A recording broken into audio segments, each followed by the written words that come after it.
ഒരു നാടിനെ തന്നെ കണ്ണീരിലാഴ്ത്തിയിരിക്കുകയാണ് ചെമ്മനാട് കോളിയടുക്കത്തെ അച്ഛന്റെയും മകളുടെയും മരണം. മകൾ തൂങ്ങി മരിച്ച വിവരം നാട്ടുകാരെ അറിയിച്ചതിനു ശേഷം അച്ഛനും അതേ ഹുക്കിൽ തൂങ്ങി മരിക്കുകയായിരുന്നു എന്നാണ് പ്രദേശവാസികൾ പറയുന്നത്.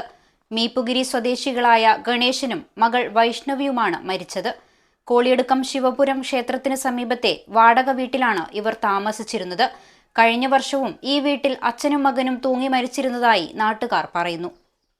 ചെമ്മനാട് കോളിയടുക്കം ശിവപുരം ക്ഷേത്രത്തിന് സമീപത്തെ വാടക വീട്ടിൽ ഗണേശനും +2 വിദ്യാർത്ഥിനിയായ മകൾ വൈഷ്ണവിയും മരിച്ച സംഭവത്തിലാണ് കൂടുതൽ വിവരങ്ങൾ പുറത്തുവന്നിരിക്കുന്നത്.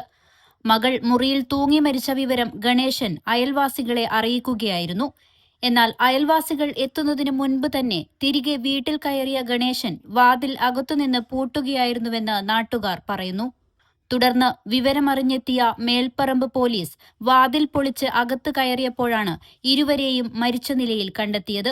മകൾ മരിച്ചുകിടന്ന അതേ മുറിയിൽ ഒരേ ഫാനിന്റെ ഹുക്കിൽ തന്നെ ഗണേശനും ജീവനൊടുക്കുകയായിരുന്നു. സംഭവസമയം ഹോം നഴ്സായ ഭാര്യ ഓമനയും കാറ്ററിംഗ് ജീവനക്കാരനായ മകൻ വിഷ്ണുവും ജോലിസ്ഥലത്തായിരുന്നു. മൂത്ത മകൾ വിവാഹിതയാണ്. പരവനടുക്കം ഗവൺമെന്റ് ഹയർ സെക്കൻഡറി സ്കൂളിലെ സയൻസ് വിദ്യാർത്ഥിനിയായിരുന്നു വൈഷ്ണവി. മകളുടെ ആത്മഹത്യയിലേക്ക് നയിച്ച കാരണമെന്താണെന്ന് ഇതുവരെ വ്യക്തമായിട്ടില്ല. മകൾ മരിച്ചതിന്റെ മാനസികാഘാതത്തിലാകാം അച്ഛനും കടുങ്കൈ ചെയ്തതെന്നാണ് പ്രാഥമിക നിഗമനം. ഏതാനും മാസങ്ങൾക്ക് മുൻപ് മാത്രമാണ് ഈ കുടുംബം ശിവപുരത്തെ വാടക വീട്ടിലേക്ക് മാറിയത്.